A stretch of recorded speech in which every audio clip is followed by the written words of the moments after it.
العالمين.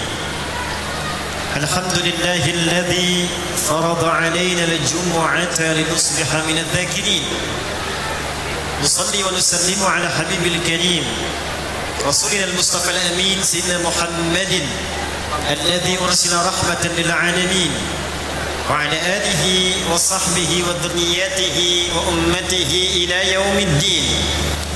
أما بعد، فيا أحباب الله وأحباب رسوله صلى الله عليه وسلم، أوصي نفسي وإياكم بتقوى الله فقد فاز المتقون، فلا تموتن إلا وأنتم مسلمون. فقال تعالى: يا أيها الذين آمنوا اتقوا الله حق تقاته ولا تموتن إلا وأنتم مسلمون. Hadirin jemaah Jumat rahimani wa rahimakumullah, mengawali khutbah Jumat kali ini kita bersyukur pada Allah Subhanahu wa taala. Alhamdulillah, di antara sekian hamba Allah yang tengah beraktivitas, kita yang masih diberikan kekuatan oleh Allah Subhanahu wa taala untuk mempertahankan keimanan kita dan mengimplementasikan keimanan itu dengan menunaikan ibadah Jumat di tanggal 8 di bulan Safar tahun 1445 Hijrah ini. Tidak setiap orang yang mengatakan muslim itu disebut dengan beriman, dan tidak setiap yang beriman memiliki kemampuan untuk membuktikan keimanannya kepada Allah dengan menunaikan perintah Allah dan menjauhi larangannya. Di antara standar penglihatan iman, di antara standar parameter seorang yang dinilai beriman, maka Allah turunkan standar parameter keimanan harian berupa salat 5 waktu. Ada standar keimanan pekanan berupa ibadah Jumat.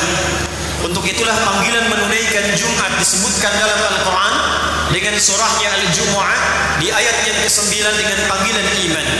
Ya ayyuhalladzina amanu idza nudiya lis-salati min yaumil jumu'ati fas'au ila dzikrillah. Hai semua orang yang telah menyatakan beriman kepada Allah Subhanahu wa taala, buktikan keimananmu kepada Allah bila terdengar panggilan dari masjid, bila terdengar panggilan untuk menunaikan salat Jumat, maka bergegaslah untuk mempersiapkan diri dan bergegas menyeru seruan Allah Subhanahu wa taala untuk menunaikan ibadah Jumat. Jumat tidak hanya diberikan pada insan yang telah berislam, tapi Jumat melahirkan pembuktian keimanan kita kepada Allah sehingga diawali panggilannya dengan panggilan iman. Berbahagialah hadirin sekalian, di antara sekian hamba Allah yang tengah beraktivitas dan mengaku beriman, kita yang terpanggil oleh Allah Subhanahu wa taala untuk membuktikan keimanan kita menunaikan Jumat di masjid yang mulia ini. Semoga Jumat yang kita tunaikan di hari ini dijadikan oleh Allah Subhanahu wa taala sebagai Jumat terbaik dari sekian Jumat yang telah kita lalui.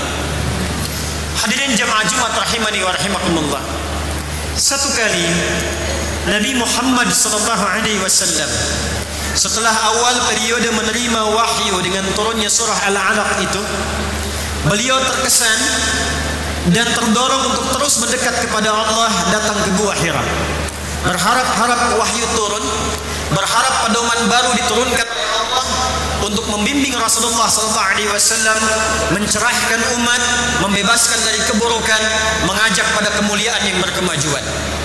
Tetapi tiba satu masa, ternyata Nabi naik ke Gua Hira, wahyu belum turun. Ditunggu sehari, 2 hari, 3 hari, tidak kunjung turun. Sampai kemudian apa yang terjadi? Nabi pulang hampa tanpa wahyu. Nabi pulang tidak mendapatkan pencerahan dari Al-Quran. Maka diketahuilah itu oleh orang-orang yang tidak senang dengan Rasulullah SAW.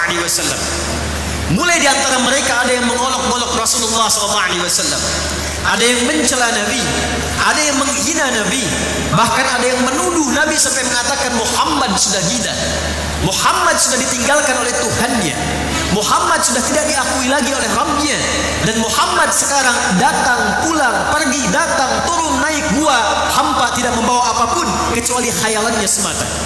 Anda bisa bayangkan seorang nabi, seorang rasul, satu-satunya nabi yang surah surganya turun sebelum wafatnya, Muhammad SAW, dijamin surganya, dijaga dari salah, dimuliakan oleh Allah, disebut manusia paling takwa, wa kana khuluqul Quran, orang paling mulia akhlaknya, tidak lepas dari celaan, tidak lepas dari cacian, tidak lepas dari tuduhan. Maka tatkala akumulasi tuduhan, celaan, keburukan itu datang, maka diturunkanlah kemudian oleh Allah Subhanahu wa taala 2 surah sekaligus.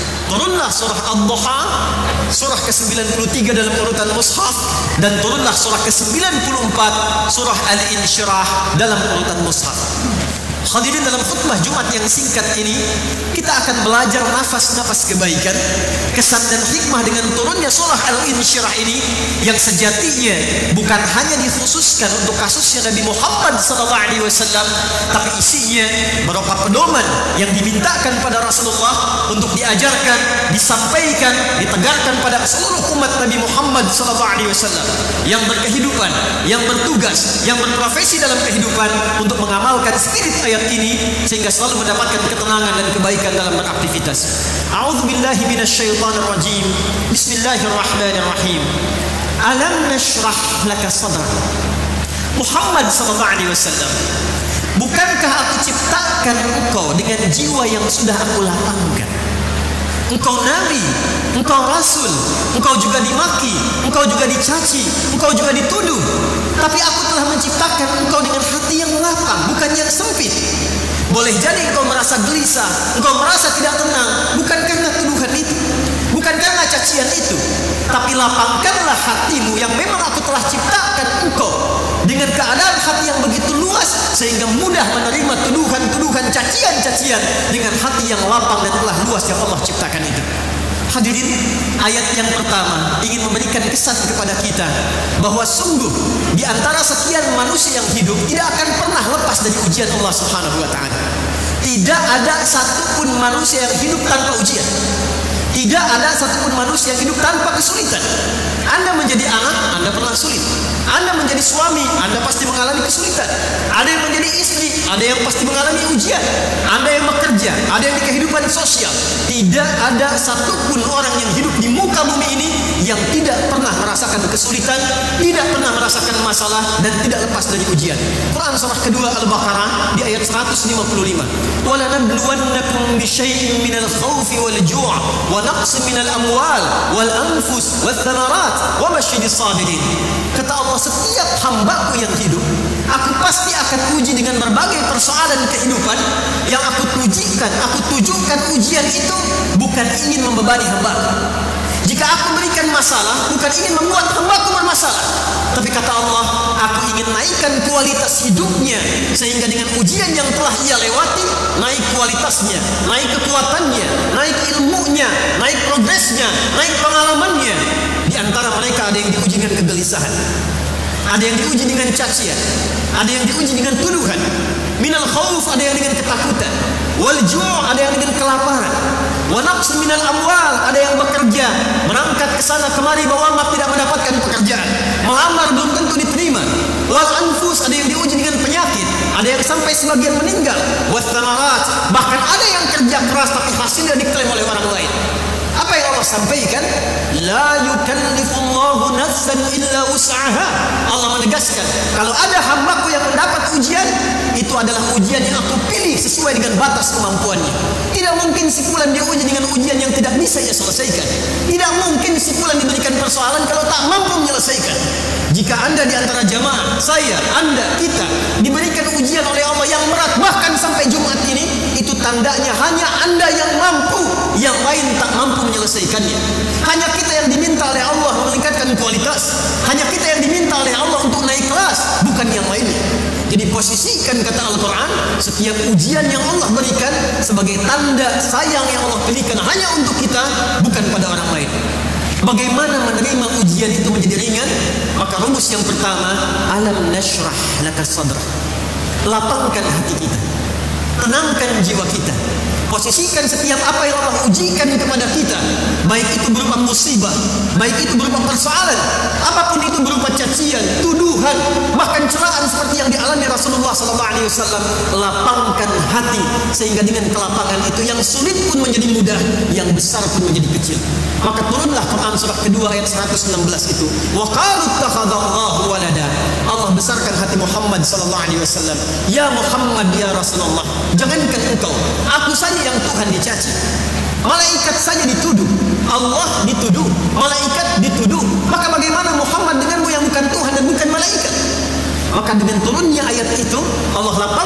Rasulullah SAW dan diajarkan kepada kita. Kadang-kadang beratnya masalah bukan karena faktor orang lain yang menyebabkannya, bukan karena faktor ujiannya, tapi karena keadaan kita yang sempit dalam menerimanya. Hadirin, ada seorang pemuda mengalami kesulitan yang luar biasa. Ia berkeluh kesah dan mendatangi seorang kiai di pinggir danau. Lantas saat datang, kiai itu dengan senyum menyambutnya, lalu membawa satu genggam garam, membawa kemudian satu gelas kecil, dan menggenggam pemuda itu, mengajaknya ke tepi danau. Lalu tanpa banyak bicara dia katakan, duduklah nak. Diambillah kemudian segelas air dari danau yang airnya begitu sejuk itu, maka dimasukkanlah setengah genggam dari garam tadi. Lantas setelah diaduk, kiai itu mengatakan, nak, coba minum.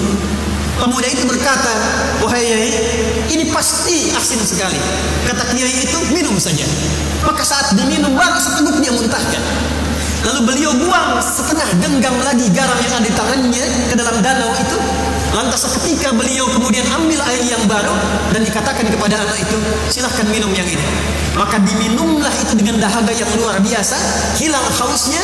Setelah tenang, kiai itu mengatakan, Ananda, bukan persoalan yang engkau alami sekarang yang membuat engkau menjadi berat, tapi keadaan hatimu yang sempit, yang sulit menerima ujian yang Allah titipkan.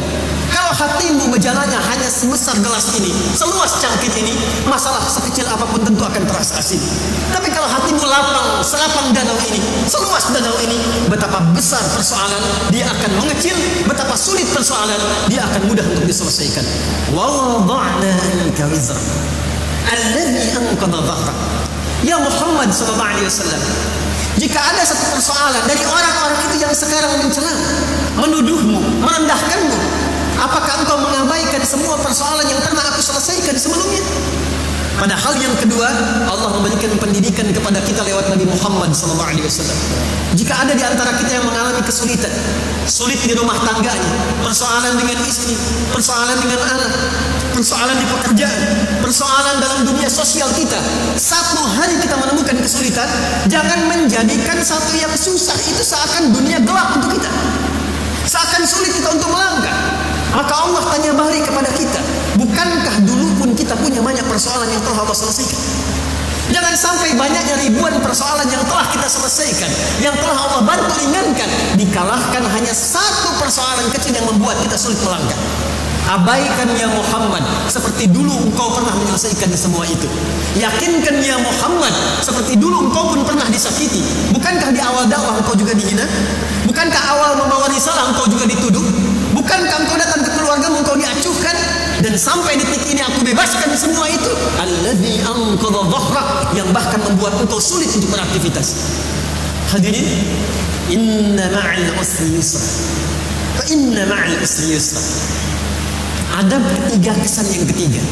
Jika siapapun di antara kita, kata Allah, termasuk bahkan Rasulullah SAW, mendapatkan satu ujian persoalan, maka adab yang pertama setelah dia melahirkan ketenangan dalam jiwanya, menganggap semua persoalan ini akan diselesaikan sama seperti persoalan sebelumnya, maka katakan pada dirinya, setiap ada kesulitan pasti ada kemudahan.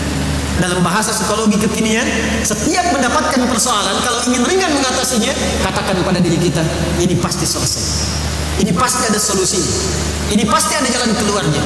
Hadirin, di antara sekian kitab suci dan yang disucikan yang ada di bumi, hanya Al-Quran yang memberikan pencerahan kita untuk membimbing mendapatkan kemudahan dalam setiap persoalan yang kita alami. Dan inilah yang kemudian dipraktikkan sebagai teori psikologi bahkan di negara-negara maju yang sekarang kita bisa dapati. Jepang saat kemudian dibom Nagasaki, Hiroshima, kesulitan mendapatkan pencerahan berkemajuan setelah itu, maka ditanamkan di lisan mereka, di anak-anak SD mereka, kamu bisa, kamu bangkit, kamu maju, dikatakan untuk menguatkan motivasi jiwanya. Korea yang tertinggal dari Jepang, bahkan yang pernah dijajah Jepang, dari mulai kini anak TK-nya, anak SD-nya selalu mengatakan, kita mesti lebih hebat daripada Nippon, kita lebih bisa, harus menyusul Jepang. Dan setiap mereka akan masuk ke kelasnya menanamkan motivasi, kita bisa, kita maju. Kenapa kita muslim yang punya ayatnya, punya hadisnya, punya nabinya, kita jauh hanya karena satu persoalan, hanya karena satu pertentangan, hanya karena satu persoalan, kemudian kita lupa bahwa banyak persoalan kehidupan yang telah kita entaskan. Rumusnya kata Allah, katakan pada dirimu, tidak ada masalah yang tidak bisa dituntaskan. Jika ada persoalan di rumah tangga, katakan ini pasti selesai. Jika ada beban pekerjaan di kantor, katakan tidak mungkin Allah kirimkan masalah ini, beban pekerjaan ini, kecuali aku yang dipilih sanggup mengatasinya, kecuali Allah turunkan solusinya. Berikan kepada jiwa kita. Apa yang didapatkan setelah itu? Itulah insyirah. Orang-orang yang selalu optimis mampu mengatasi tantangan, maka hatinya cenderung lebih lapang dan siap dia melakukan perencanaan untuk mengeksekusi setiap persoalan-persoalan yang dihadapi.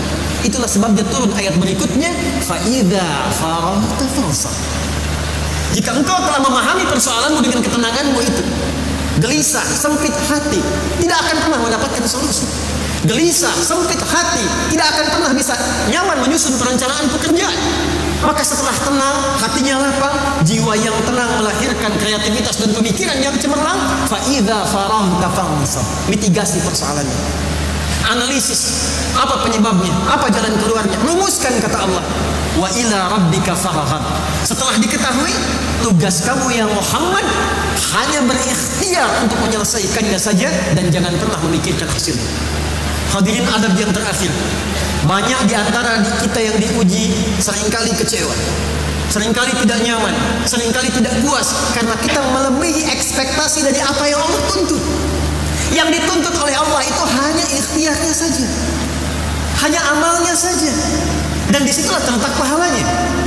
Allah tidak pernah menuntut kita akan hasil yang kita kerjakan.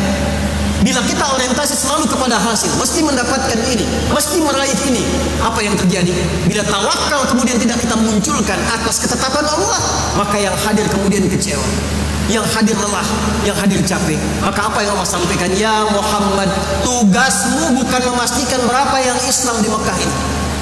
Ya Muhammad, kamu tidak ditugaskan untuk memastikan berapa yang Islam di Madinah ini. Tugasmu hanya untuk mengingatkan.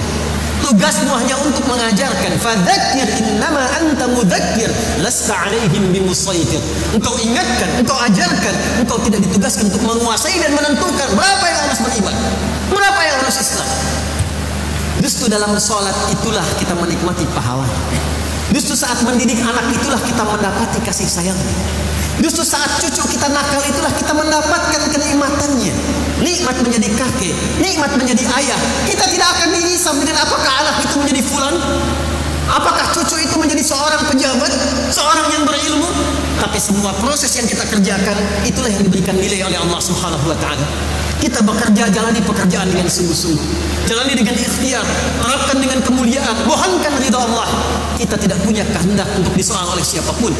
Perhatikan Al-Imam Asy-Syafi'i rahimahullah. Satu kali beliau datang kemudian ke Mesir untuk berdakwah. Niatnya sangat mulia, imam besar, sangat viral, dikenal luar biasa. Datang kemudian di Mesir, apa yang terjadi? Tidak sedikit kemudian yang mencela beliau, merendahkan beliau. Tapi apa respon Al-Imam Asy-Syafi'i? Ya Tuan Guru, orang-orang ini membicarakan engkau. Ya Tuan Guru, orang ini membuat hoax tentang engkau. Maka apa kata Imam Asy-Syafi'i? Ya Allah, ya Rabbi, hanya seorang Muhammad bin Idris Asy-Syafi'i Allah saja dicela, malaikat saja dicela, nabi saja dicela, maka siapa Asy-Syafi'i yang tidak bebas dari celaan? Hadirin, kita tidak akan mungkin memuaskan banyak orang, termasuk keluarga kita, anak kita, pasangan kita, orang-orang kita, masyarakat kita. Akan selalu ada yang tidak puas dengan keberadaan kita. Biarkanlah Allah yang menilai, biarkan Allah yang memberikan hisab, yang dengan itu semua kita akan dinilai oleh Allah atas kerja keras yang kita lakukan, dengan doa yang kita panjatkan. Satu saat semua apa yang kita akan kerjakan ditampilkan oleh Allah Subhanahu wa taala, dan itulah yang menggerakkan orang-orang yang bersifat buruk bertobat di hadapan Allah, memohon kebaikan, dan bahkan mensyiarkan dan memviralkan nilai kebaikan yang telah kita lakukan. Harun Ar-Rasyid sebagai penutup khutbah ini, seorang presiden besar, seorang pemimpin luar biasa. Satu kali saat beliau datang ke satu masjid, datanglah seorang ustaz. Ustaz itu tiba-tiba kemudian berdiri mencela pemimpinnya. Dia mencela Hamis, dan Harun Ar-Rasyid dengan simak tulus mendengarkannya. Maka apa kata Harun Ar-Rasyid? Beliau dengan sangat tenang bertanya, "Ya Ustaz, ya Fulan, menurut Anda, apakah saya ini lebih buruk dibandingkan dengan Fir'aun?" Maka dia menjawab, "Tidak, ya Amirul Mukminin, Fir'aun lebih buruk." menurut Anda, apakah Anda lebih soleh dibandingkan dengan Musa alaihissalam? Maka ustaz itu berkata, tidak ya Amirul Mukminin, Musa Nabi, saya bukan. Musa lebih soleh, saya tidak. Maka dengarkan dan camkanlah. Seorang Musa yang dekat dengan Allah, Nabi Allah, disanding oleh Allah, dijamin dengan surga, disebutkan dengan Nabi Taqwa, diminta oleh Allah dakwah kepada Fir'aun yang sangat buruk, lebih buruk dibandingkan dengan saya. Dia tidak beriman, dan perintah Allah ya Quran surah ke-20 Taha di ayat 43 sampai 44. Idhaba ila fir'auna innahu tagha faqula lahu qawlan layyina la'allahu yatadhakkaru aw yakhsha. Hei Musa, hei Harun, Nabi, dua orang pergilah kepada Fir'aun. Dia telah mulai menyimpang, tapi dakwahi dia dengan lemah lembut. Katakan dengan etika, katakan dengan penuh kesopanan. Boleh jadi dengan etika dan kesopanan itu dia bisa kembali kepada jalan yang baik dan mendekat kepada Allah Subhanahu wa taala. Harun ar-Rasyid mengatakan, Musa yang lebih baik dibandingkan dengan Anda diperintahkan kepada berdakwah pada Firaun yang lebih buruk daripada saya, tetap mengatakan yang baik-baik. Maka siapakah engkau berkata yang buruk kepada saya? Maka ayat itu memberikan pesan kepada kita hadirin, sepanjang kita beriman, sepanjang kita merasa Allah Tuhan kita, Nabi Muhammad Rasul kita, betul lapangkan setiap hati kita.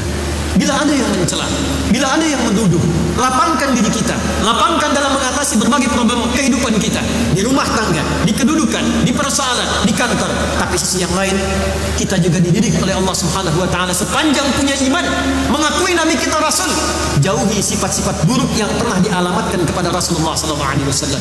Orang beriman tidak akan pernah mencela. Orang beriman tidak akan pernah merendahkan. Ya ayyuhalladzina amanu, ya 361 kali. Memanggil yang dekat, yang menengah, yang jauh. Ayyuha disebutkan 150 kali di Quran. Ayyuhnya munada menguatkan, hanya mengingatkan. Alladzina disebutkan 1080 kali dalam Al-Quran. Ke semua orang yang merasa punya iman, laki-laki, perempuan, muda, tua, besar, kecil, punya jabatan, tak punya jabatan. Kata Allah, sepanjang engkau beriman, sepanjang kau beriman, aku ingatkan, aku tegaskan, la yasra qaumin qaum. Jangan saling merendahkan, jangan saling mencaci, jangan saling menuduh. La yabta ba'dukum ba'dha. Jangan buat hoax, jangan terpecah belah. Quran kita sama, hadis kita sama, Nabi kita sama. Maka pembuktian keimanan kita itu yang tidak sama. Dalam Jumat inilah khatib mengajak kepada kita semua, mari kita belajar kembali dengan spirit surah Al-Insyirah, melapangkan hati kita saat mengalami ujian, tapi saat yang bersamaan bersikap yang baik untuk mendekatkan diri kita kepada Allah dan membuktikan keimanan kita di hadapan Allah Subhanahu wa taala. Akan tiba satu masa, kata Nabi, saat keadaan akses digital itu banyak kemudian bisa diakses. Sayati alaikum zamanun, akan tiba di masa-masa kalian, taqarubul aswaq, orang-orangnya akan mudah cepat mengakses pasar-pasar. Yang dulu kita datang dengan angkot, dengan ojek sampai di tempatnya kita belanja, sekarang kita klik barangnya kemudian datang. Wa taqarubuz zaman, pada masa itu waktu akan cepat dirasakan. Setahun seperti sebulan, sebulan seperti sepekan, sepekan seperti sehari, sehari seperti kilatan. Maka saat Anda merasakan itu, percepatan digitalisasi, mudahnya akses, cepatnya waktu, yantashirul kadhib tantashirul fitan. Di masa itulah Anda akan dapatkan banyak sekali keburukan-keburukan. Hoaxnya banyak, sifat merendahkan banyak, manipulatif banyak, tipu menipu banyak. Maka pada saat itulah Allah menguji kita lewat lisan Nabi Muhammad SAW. Orang-orang yang benar imannya, dia akan mempertahankan keimanan dengan kelapangan hatinya dan menjaga dirinya tetap baik dalam kemuliaan yang telah Allah contohkan. Barakallahu li wa lakum fil Qur'anil azim wa nafa'ni wa iyyakum bima fihi minal ayati wa dzikril hakim wa taqabbala minni wa minkum tilawatahu innahu huwas samiul alim. Ud'u Allah yastajib lakum jami'an.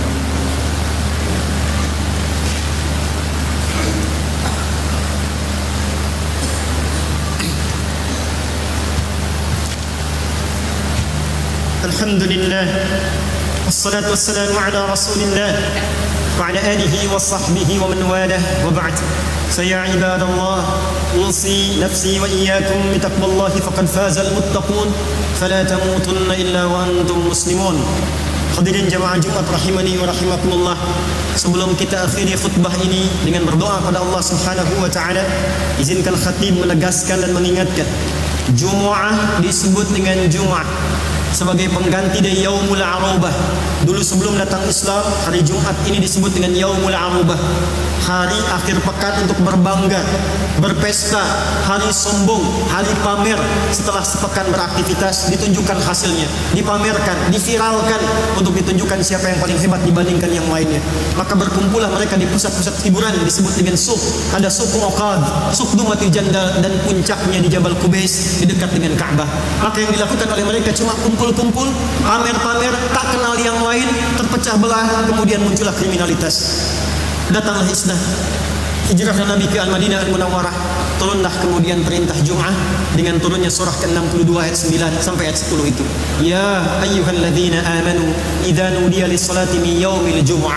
Hai orang beriman, sekarang tibalah Allah mengganti yaumul arubah dengan yaumul jum'ah. Hadirin, Jumat memiliki arti 3 pokok. Satu, berkumpul. Kedua, saling mengenal di antara yang kumpul. Dan yang ketiga, saling memperhatikan, mengisi, dan mendoakan di antara yang kumpul itu. Jadi Jumat itu dihadirkan oleh Allah untuk merubah sifat-sifat keburukan yang sejak ada di zaman jahiliyah. Yang diinginkan bukan Anda datang, duduk, ngantuk, kadang tidur, sholat, dan pulang. Yang Allah inginkan melalui Rasulullah, datanglah ke Jumat.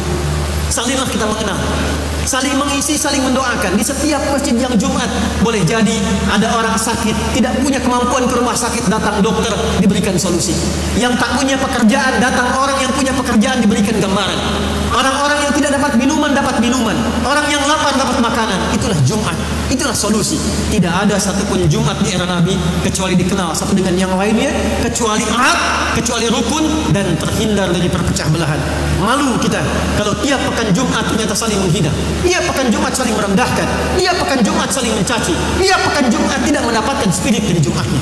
Oleh karena itu, Nabi SAW bersabda, hadis riwayat Muslim, nomor hadis 1855, riwayat dari seorang sahabat bernama Auf bin Malik Al-Ashja'i dari Nabi SAW, khiyaru a'immatikum man tuhibbunahum wa yuhibbunakum wa tusalluna alaihim wa yusalluna alaikum.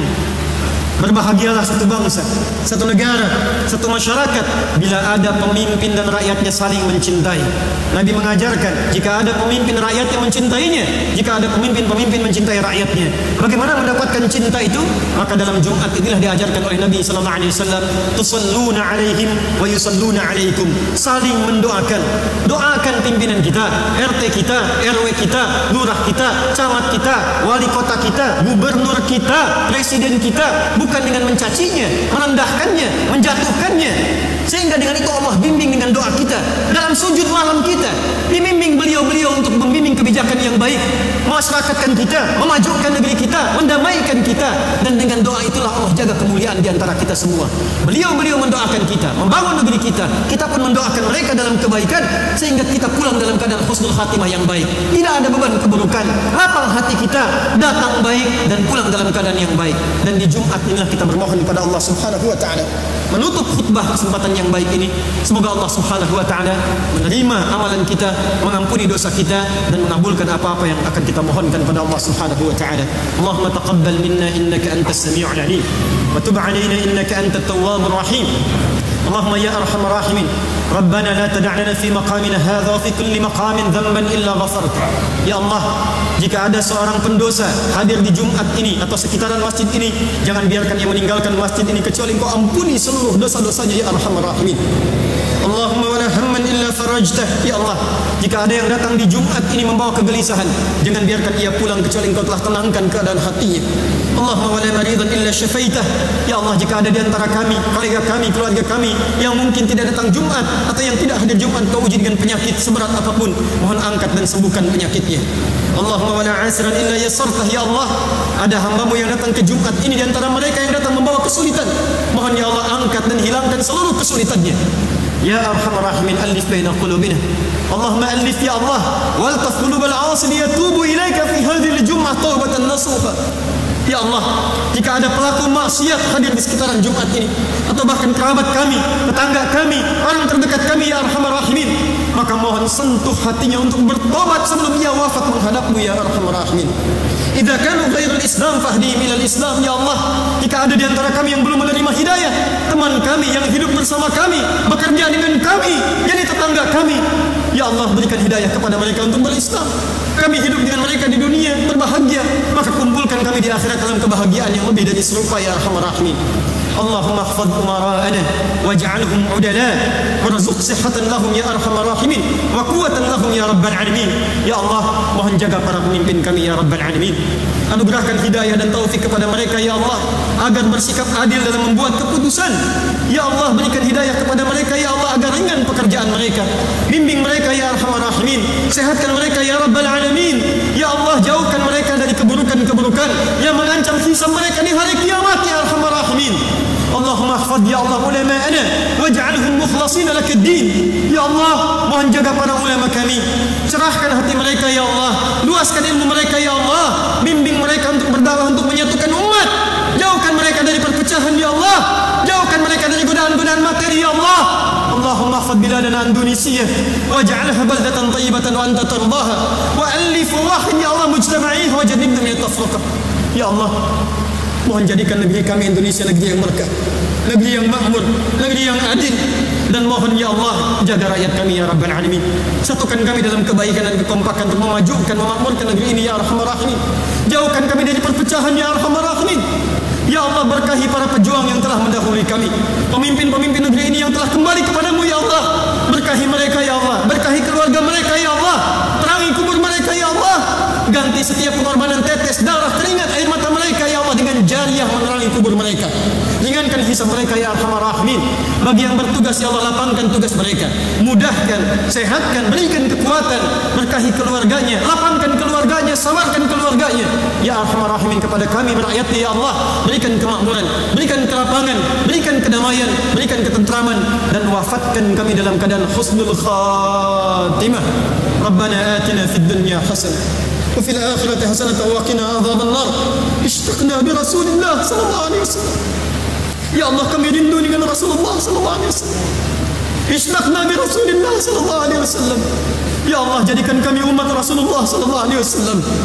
Jangan sia-siakan air mata kami ya Allah yang tak hidup dengan Rasulullah, yang tak melihat Rasulullah di alam mimpi kami. Maka mohon beri kesempatan kami untuk bersua dengan Rasulullah di jannah-Mu ya rabbal alamin. ربنا آتنا في الدنيا حسنة وفي الآخرة حسنة وقنا عذاب النار. صلى الله على سيدنا محمد وعلى آله وصحبه أجمعين وآخر دعوة.